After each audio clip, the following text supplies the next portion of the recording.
Wallahi, my brothers, in my very little time in da'wah, I've come across two types of people.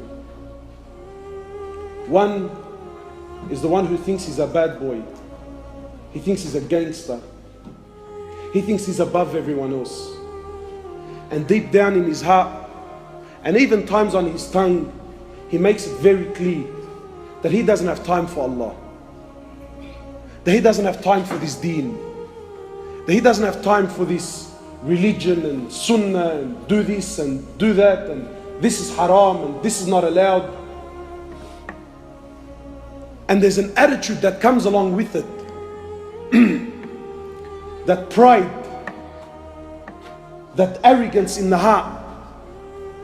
You come to talk to the brother, he says, get out of here, man. Every time one of you grows a little bit of a beard, now he thinks he's a sheikh. Everyone wants to come and preach to me. Get out of here, man. I don't need this in my life. Let me do my thing. An attitude towards Allah subhanahu wa ta'ala, like somewhat that he doesn't need Allah.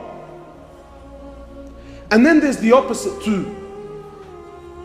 There's the guy who, mashallah, he's been on deen for a couple of years. He starts believing in his heart, wallahi, we start believing that I'm something. We start looking down at others. We start believing that deep down in my heart, I stand a level above the rest. That I got a nice beard and this brother's clean shaven. That I've been praying for the last 10 years, this guy still doesn't know how to make wudu. So therefore, I'm better than him. And he starts believing also, it gets worse, he also starts believing that Allah Azza wa Jal needs him. That Allah needs his salah. That Allah needs his charity. That Allah needs my tasbih. And there's an attitude, wallahi there's an attitude. One of us, as he's walking out of the masjid, maybe he puts $50 into the donation box, and in the depths of his heart, wallahi, in places we don't talk about, you really truly believe that Allah owes you a favor.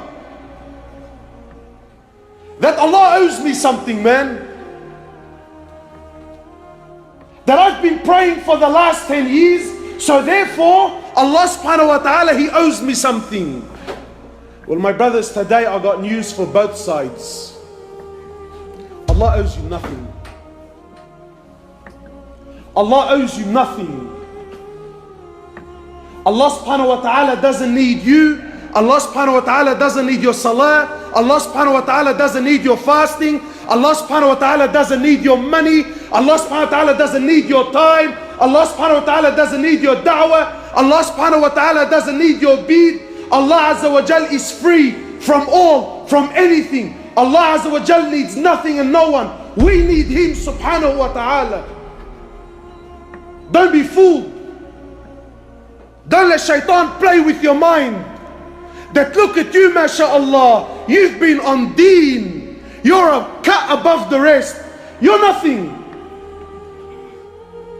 And you little bad boy who thinks he's something, you know, there's this attitude, don't come to me with your deen. Let me do as I please. Let me run amok.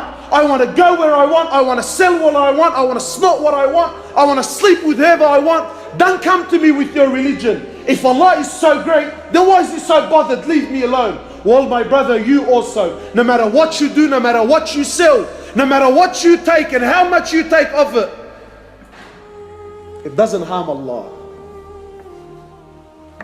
In the authentic hadith, in the hadith Qudsi, Allah Azza wa Jal says, Ya ibadi.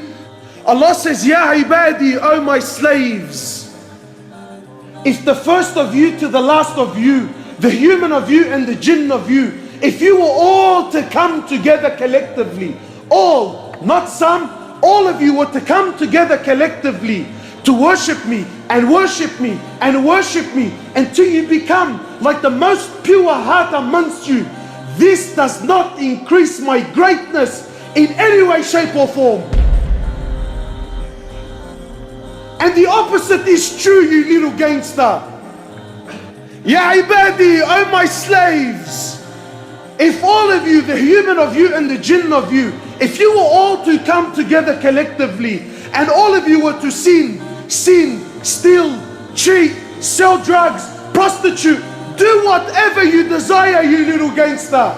Do whatever you think makes you look cool and hectic on the streets. Allah says clearly, if all of you, not some, if all of you were to do it collectively, until you become like the most criminal heart amongst you, this doesn't take anything away from my mulk in any way, shape or form.